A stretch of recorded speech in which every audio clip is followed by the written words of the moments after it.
tous. Donc, comme on vous le disait, aujourd'hui, l'objectif, c'est de pouvoir parler de curation. Alors, je suis venu accompagné de Richard Besançon pour OMG. Pour ma part, je suis Julien Mathéos. Je suis responsable des partenariats technologiques chez Equative, qui est un SSP.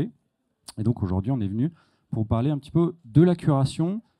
Comment c'est utilisé aujourd'hui concrètement? Qu'est-ce que des agences et des annonceurs peuvent faire autour de la problématique de curation, comment ils vont l'utiliser pour répondre à leurs problématiques marketing. On va passer un petit peu de temps aussi sur ce qu'il y a pu y avoir de nouveau en 2024 et s'intéresser aussi à ce qui va pouvoir débarquer en 2025, puisqu'on est bientôt à la nouvelle année. Et donc, on s'est dit que c'était l'occasion de pouvoir passer un petit peu de temps là-dessus. Alors, pour ceux qui ont raté les dernières années dans le programmatique et qui ne savent pas ce qu'est la curation, je me permets de vous le rappeler. C'est simplement le fait de pouvoir activer plusieurs éditeurs en même temps à travers un deal ID programmatique unique qui va permettre de finalement faire une sélection en amont des inventaires et de venir les activer dans un DSP. Et si vous n'avez pas compris la définition, je pourrais vous la réexpliquer tout à l'heure avec grand plaisir. Donc, comme je vous disais, aujourd'hui, on va parler des usages de curation et de ce vers quoi on tend dans les mois qui viennent. Donc, je suis venu accompagné de Richard. Richard, je vais te laisser te présenter et aussi peut-être introduire ce que vous faites autour de la curation déjà dans l'ensemble chez OMG et comment vous abordez les choses. Très bien, merci. Donc bonjour à tous, je me présente, Richard Besançon, je suis Global Digital Tech Lead chez OMD. OMD, donc le groupe Omnicom. Chez Omnicom, on a un point qui est très important, c'est la transparence au niveau des inventaires, des coûts.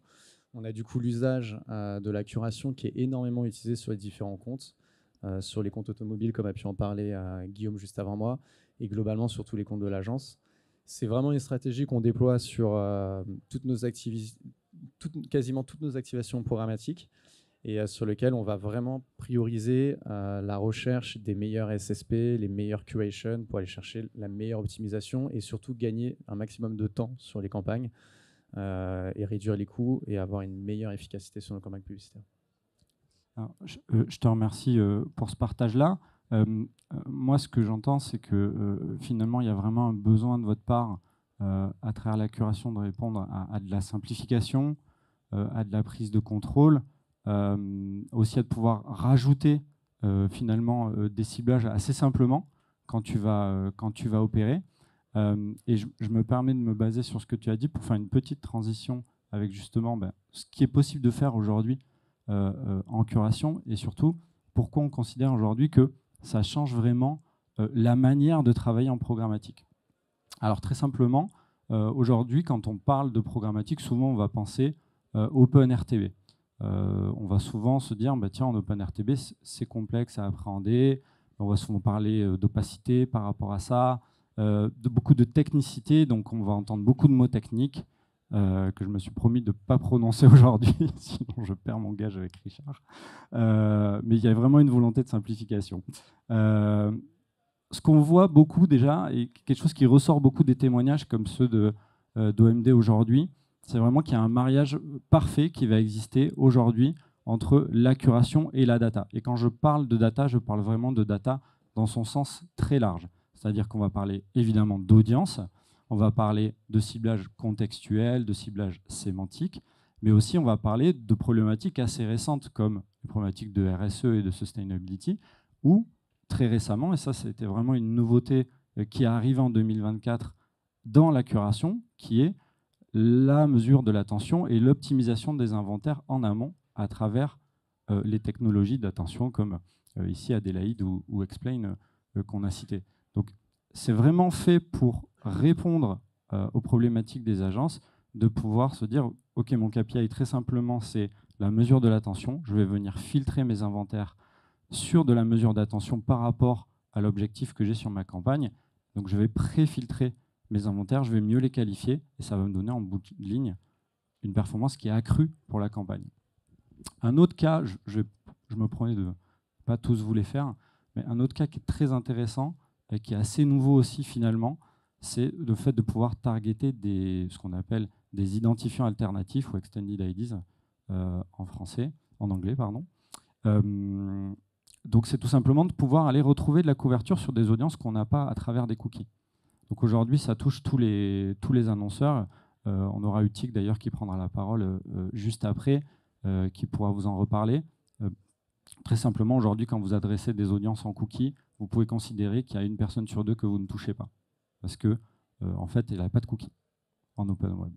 Donc pour pouvoir les adresser, il faut pouvoir travailler avec des solutions d'identifiants alternatifs. Et c'est aussi un développement qu'on a fait chez Equative de permettre de cibler ces identifiants alternatifs à travers des audiences first party qu'on nous a poussées. Ça peut être des audiences d'annonceurs, ça peut être des audiences de retail ou même d'éditeurs, et de venir les sélectionner en amont, les identifier en phase de media planning pour savoir si vous avez vraiment du volume ou pas avant de faire votre campagne, et ensuite de les activer et de leur appliquer un frequency capping. Ça va permettre finalement d'opérer votre ciblage sur vos audiences, alors qu'à la base, vous n'auriez pas pu les opérer, vous n'auriez pas pu toucher ces audiences-là. Vous allez pouvoir le faire et finalement, peu importe le DSP que vous allez utiliser, vous n'avez pas besoin, si vous êtes une agence, de vous dire alors il faut que je prenne cet outil-là d'achat pour targeter cette techno-là qui va targeter cet identifiant-là. Non, l'idée c'est que vous poussez vos audiences et à partir du moment où vous avez un match, vous allez pouvoir les activer très simplement. Donc ça, c'est vraiment ce qui tourne autour de la donnée. Encore une fois, ce qu'on va voir ressortir beaucoup, c'est une demande de simplification. Et c'est vraiment en réponse à la partie de l'open web qui est devenu très complexe, qui est devenu hyper technique, et du coup, si on ne comprend pas tout le jargon de techniciné, finalement, on a du mal à y voir dans cette opacité et à s'y retrouver quand on va faire des achats. Tout à l'heure en conférence, je crois que c'était un intervenant de chez L'Oréal qui disait il y a eu une période où on faisait un ciblage qui était très large, et on se disait que plus c'était large, plus ça générait de la performance, alors qu'en fait, aujourd'hui, on se rend compte que plus on est précis, finalement, plus on est pertinent. Et c'est ça qui nous est demandé et qui est retranscrit à travers l'outil de curation. Ça va permettre d'être précis en amont et d'aller chercher de la performance. Alors, ce n'est pas parce qu'on fait des choses simples qu'on ne peut pas faire des choses complexes. Encore une fois, je reprends l'exemple des identifiants extended. On peut aller chercher des cas complexes, de se dire, tiens, je vais aller chercher mon audience sur des identifiants alternatifs.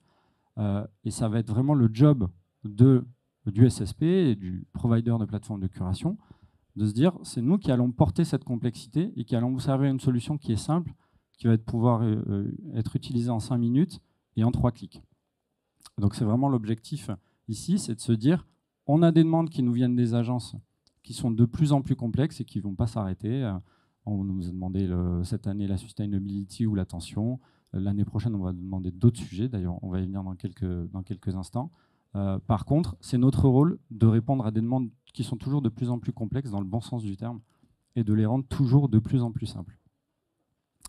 J'en profite pour faire une petite transition sur justement 2025, qu'est-ce qu'on va faire si on a fait la sustainabilité et l'attention cette année. Qu'est-ce qu'on peut apporter de plus avec ce type d'outils l'année prochaine? Alors cette année, Equative a été très actif. On a pu faire une acquisition stratégique pour nous qui a été celle de Sharestrew. Sharestrew qui est un spécialiste nord-américain de la sustainability, justement, du native ad et aussi, et ça c'est un petit peu moins connu, de l'enrichissement créatif. Ici, la nouveauté, c'est qu'on va venir simplifier finalement ce processus qui est très manuel, qui demande beaucoup de temps passé, qui est très chronophage d'enrichissement créatif pour les agences. Et on va venir très simplement prendre une création standard qui va exister, qui va être poussée à travers le DSP, et on va venir l'enrichir et l'optimiser à la volée à travers un deal ID programmatique. Ce que ça va permettre, c'est tout simplement d'évacuer toute la partie manuelle et chronophage de l'enrichissement et de l'optimisation des créations. Ça, c'est pour l'acheteur. On lui simplifie son travail, encore une fois. Pour les éditeurs, et ça, c'est souvent quelque chose qui est méconnu par les acheteurs, c'est qu'une créa qui est mal enrichie, une créa qui est mal setupée, c'est une créa qui génère des problèmes d'affichage chez les éditeurs et des problèmes de monétisation pour les éditeurs. Ici, puisqu'on aura fait l'enrichissement du côté du SSP, eh bien, on se sera finalement assuré en amont que la livraison de la création pourra se faire et pourra se faire dans des bonnes conditions. Donc, on pourra permettre une meilleure monétisation de l'inventaire de l'éditeur. Toujours en essayant d'être le plus simple. Ici, on vous a mis un petit exemple à l'écran d'une création, exemple Native Ad, qui à gauche n'est pas optimisée et qui a été optimisée dynamiquement et à la volée, finalement, par la solution de Creative Enhancement d'Equative Sharestrew. On veut aller plus loin que ça l'année prochaine. Et du coup, on voulait vous dévoiler une petite exclusivité qu'on va lancer en 2025, qui est finalement de rendre shoppable cet enrichissement créatif à la volée. C'est quelque chose sur lequel on reviendra, évidemment. Mais l'idée, c'est de pouvoir s'appuyer sur l'autre acquisition stratégique qu'a pu faire Equative en 2025, qui est Camino, qui parle beaucoup aux retailers, pour proposer aux retailers et aux agences qui ont des marques de retail et qui souhaitent communiquer, de tout simplement diffuser des formats shoppable en open RTB, c'est-à-dire aussi à travers de la curation, sans, encore une fois, avoir à créer votre format manuellement et pouvoir faire ça dynamiquement. Je vais terminer mon monologue, on va pouvoir rediscuter, Richard. Moi, encore une fois, ce que j'entendais chez toi, c'est beaucoup la simplification, le contrôle. Je sais que chez OMD, donc vous avez monté votre marketplace qui s'appelle OMD Marketplace. Est-ce que tu peux nous en dire un petit peu plus sur, voilà, dans le détail, qu'est-ce que tu viens chercher dans la curation?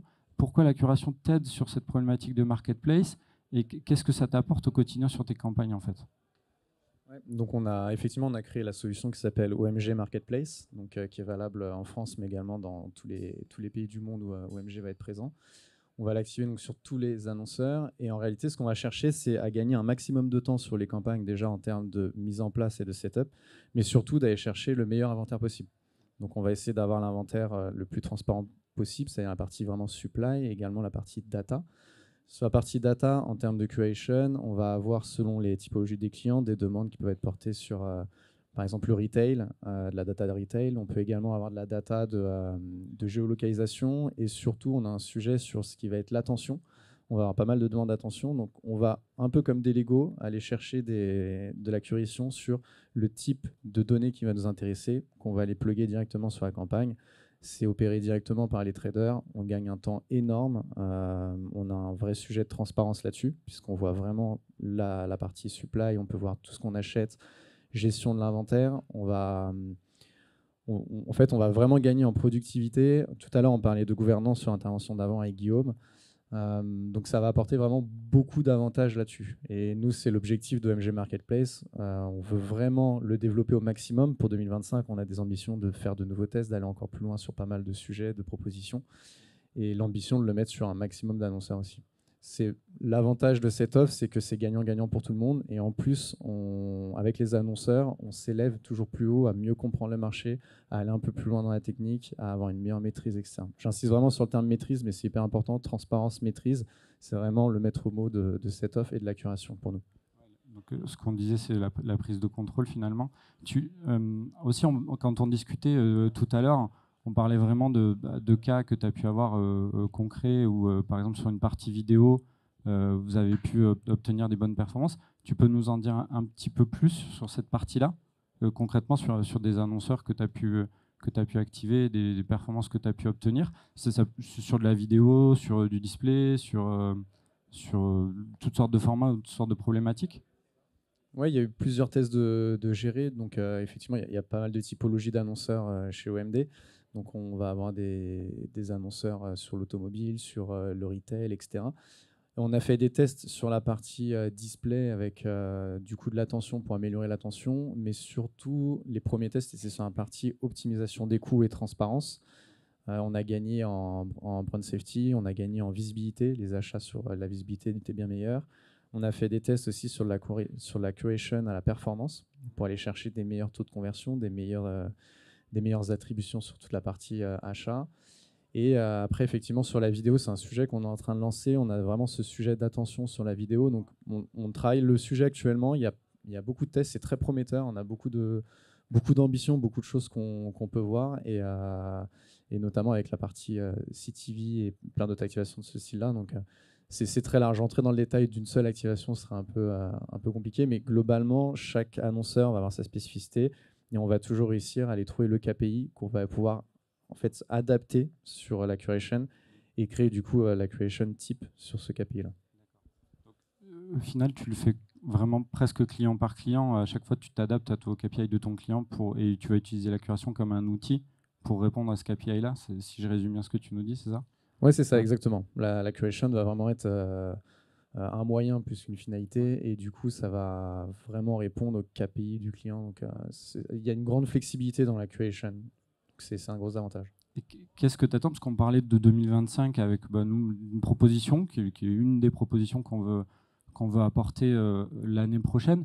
Mais toi, qu'est-ce que tu attends de la curation l'année prochaine? Alors, encore une fois, peut-être pas toute la liste, mais si tu as un exemple à nous donner, peut-être que je ne sais pas si ils vont mourir si on fait la liste, mais peut-être juste nous donner un exemple.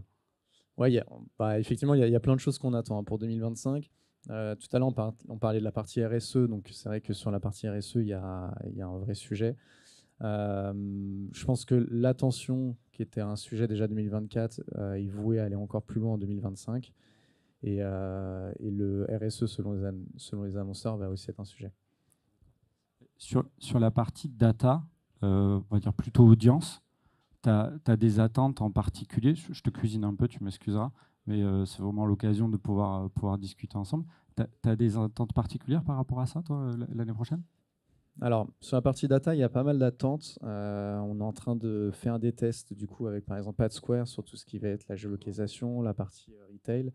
Donc ça, c'est une attente qu'on peut avoir. Après, il y a l'attention. Enfin, ça va être un peu le sujet du moment. Mais ça va être ton gros sujet de l'année prochaine, quoi. Ouais, exactement. L'attention, ouais. Et les tests comme avec AdSquare sont hyper intéressants aussi parce qu'il y a cette partie vraiment géoloc, utilisation retail. C'est des choses qu'on a assez hâte de tester, qu'on commence et qu'on a assez hâte de tester. Avec une partie mesure, du coup, j'imagine aussi avec un AdSquare. Ouais, selon les cas, effectivement, la partie mesure. Alors, AdSquare, tu vois, typiquement, c'est un très bon exemple parce que c'est typiquement un provider qui est très DSP-centrique de par ses audiences et qui fait ce choix de venir rejoindre la plateforme d'Equative en tant que data provider en 2025. Tu vois, donc, on continue finalement ce travail de curation, pas que des inventaires, mais aussi des providers de données. Est-ce qu'il y a d'autres sujets? Je sais que tu parlais par exemple tout à l'heure de finalement pouvoir aller faire des sélections d'inventaires particulières. Tu avais des questions par rapport finalement. J'ai pas envie de dire SPO parce que c'est encore une fois un terme technique. Comme ça, je vais perdre mon gage. Mais est-ce que tu as des attentes, toi, par rapport à ça aussi en 2025? Bien sûr. Enfin, ouais, c'est une évidence qu'il y a des attentes là-dessus. Le SPO, t'en parlais, mais oui, c'est un des sujets. Nous, un point qui est important, tout à l'heure, ça a été évoqué, il y avait la disparition des fameux 15% avec l'histoire du cas Nestlé. Ouais. Donc, le SPO, la curation, tout ça, ça va vraiment rentrer là-dedans, gérer l'inventaire, aller chercher mieux maîtriser les coûts. On a aussi un sujet de verticalité, enfin je ne sais pas comment on pourrait le formuler, mais l'idée c'est de faire des tests comme par exemple plugger un SSP à un DSSP qui porte le même nom. Si je prends l'exemple par exemple d'un Xander, faire un test DSP SSP Xander pour voir si on a une meilleure compatibilité, peut-être un abaissement des coûts, une meilleure gestion de l'inventaire. Enfin, c'est des sujets qu'on essaie de creuser, on essaie d'aller toujours un peu plus loin, de se dire ok, là on a constaté ça, maintenant qu'est-ce qu'on peut faire de mieux là-dessus, qu'est-ce qu'on peut creuser davantage. Donc c'est hyper vaste, la curation, il y a vraiment beaucoup de choses. C'est un marché qui est en train d'évoluer énormément. 2025 est ultra prometteur. Honnêtement, on a plein d'idées. Il y a beaucoup de tests à faire. On a la chance d'avoir pas mal d'annonceurs, donc on peut faire du cas par cas selon les annonceurs et s'adapter. Mais oui, par exemple, ce test de pas de verticalité, mais d'horizontalité, c'est un des tests qu'on aimerait mener sur 2025 et qu'on est en train de mener. Et on sera toujours ravis de vous accompagner sur cette partie-là, hein, même si tu ne citais pas Equative, mais je te confirme que c'est quelque chose que tu pourras faire avec nous. Je te remercie parce qu'on arrive un peu sur la fin de notre prise de parole et des sujets qu'on voulait aborder ensemble. On aura tenu nos 20 minutes, même si du coup on a profité de l'avance que nos petits camarades avaient tout à l'heure. Si je résume aujourd'hui, moi je comprends bien que finalement, pour vous, il y a toujours cette idée de creuser en permanence ce que tu fais, de tester toujours pour essayer d'apporter de l'improvement à tes clients en fonction de leur KPI. Je trouve que ça fait beaucoup écho à ce qu'on essaye de faire chez Equative, de répondre à cette pluralité de KPI avec finalement un outil qui est un énorme couteau suisse. Mais par contre, ton couteau suisse, tu peux te le customiser par rapport à ton client. Donc si ton client, sa problématique, c'est de l'attention, si c'est de la sustainability, si c'est de l'activation CTV ou de la data cookieless, finalement, tu vas pouvoir répondre à cette problématique-là en faisant à chaque fois des réponses custom à travers l'utilisation de l'outil. Je te remercie pour ce témoignage. Merci à toi. Je t'ai Merci de vraiment l'invitation. interrogé dans tous les sens du sujet. Je te remercie. Alors, on a une petite minute et 55 secondes, ce qui nous laisse le temps pour une ou deux questions dans la salle, si vous le souhaitez. Et sinon, auquel cas, je vous remercierai pour votre attention. Y a-t-il une question dans la salle? Pas de questions? Non. Eh ben, c'était très clair. Merci pour l'invitation. Merci à tous les À deux. bientôt. On peut les applaudir.